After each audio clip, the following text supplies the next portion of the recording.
What's up, you guys? I'm Dan, this is Frugal Not Cheap, and today we'll talk about buy now, pay later.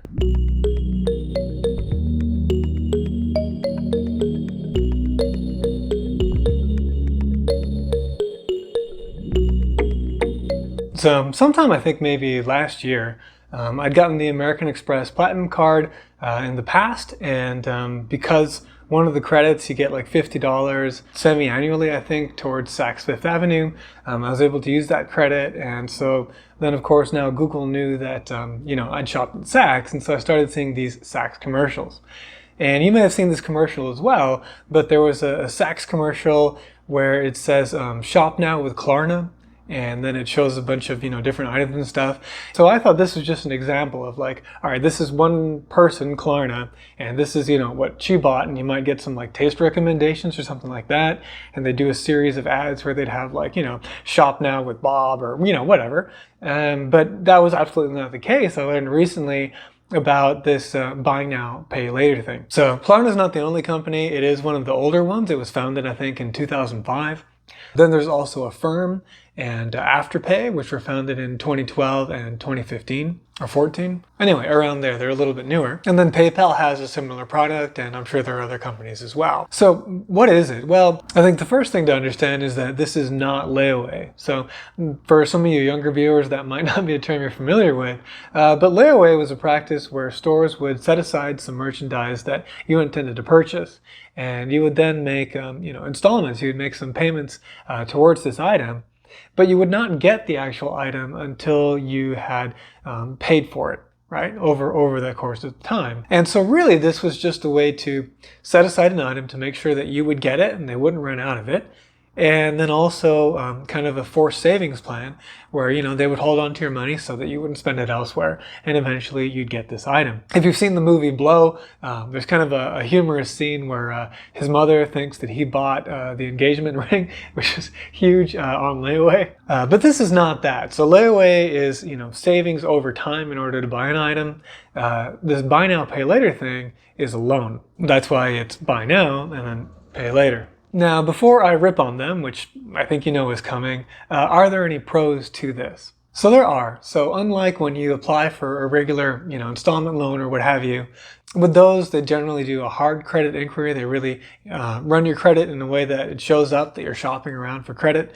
These generally do what's called a soft pull, and so it doesn't impact your credit score when you go in to buy something using these programs, or borrow to buy. The other thing that's good about them is they're generally geared to be a very short term. So kind of the default is 4 months. So you'd make 4 payments and you pay 25% down at the time of purchase, and then you pay the other 75% over the course of the next 3 months. And as long as you're doing these short-term plans of 4 months, then there is no interest and probably generally no fees, though companies differ in their practices. So what's the problem here, right? That doesn't sound so terrible. Well, I guess the first one, and this is more sort of about mindset, is that what we're effectively doing here is we're finding stuff like pants.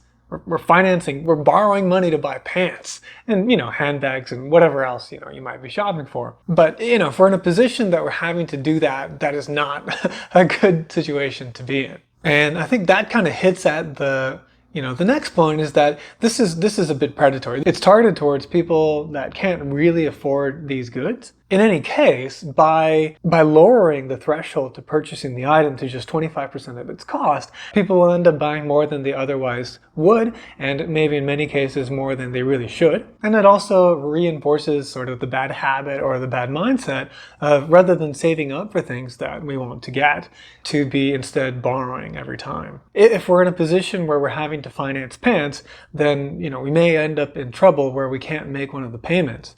And so there can be penalties if we miss a payment, of course, and then we might be more likely to then finance these items for a longer period of time. They have some plans up to like 6 to 12 months. And when you do that, then of course there are very high interest rates. Now look, there's a range and it's going to depend upon your credit score, but Affirm can charge rates of up to 36%. For a 6 to 12 month plan with Affirm, it's pretty similar, around 35-36%. And you can be charged a late fee of up to $8 on a missed payment. $8 may not sound like a lot, but as a percentage of some pants or whatever, it can be a really large percentage, and add that to the APR, and really this is a very expensive way to go about buying some clothes. Now, I know it's not just clothes, but you get the idea. So definitely, I don't think it's a good idea to be financing all these, everyday items. Much better to save up in order to be able to afford them, and to avoid this trap that's going to have us buy more than we really should. And it also kind of worries me a bit because, well, right now, of course, economic activity is slowing down because the Fed has raised rates in order really to do that, in order to cool off the economy, cool off inflation as well. That's the primary goal. And so far, employment has remained relatively high, depending on what measure you're looking at, but activity is slowing down. And if we're starting to see an increased popularity of this kind of thing, it just shows you how precarious the everyday situation is for many Americans. In fact, personal savings rates have fallen quite a bit. They went up quite a lot during the pandemic as everyone was kind of freaking out, and then we had all those relief payments and everything. But since that time, according to the Federal Reserve of St. Louis, the personal savings rate has fallen down to just 4.1%. Whereas ahead of the pandemic, so back in December of 2019, we were at 8.3%, so double that. So that's pretty worrisome, and I know I'm probably preaching to the choir because a lot of the people that watch this channel are less likely to be living on that financial edge, or are on a path towards not living on that financial edge anymore. I really do hope that my content helps people to move away from that really dangerous, precarious edge that also causes a whole lot of stress. Not a fun place to be. So kind of my final notes on this buy now, pay later is, again, for those people that are living on the edge or are actually unable to meet their expenses and drowning in debt, unfortunately, this kind of a product is targeted towards those vulnerable populations, and so in that way I do find it to be predatory. But it also points to kind of an interesting thing. So, if you think about that, it kind of makes sense that Klarna would partner with Saks, because a lot of that stuff is more about looking rich than being wealthy. So anytime that, I may for a moment think about, these sort of status type items, I like to think about that. Just ask myself, do I want to be wealthy or do I want to just look rich? Next week, I'll talk about another product that really blew me away that also has me worried about the financial situation.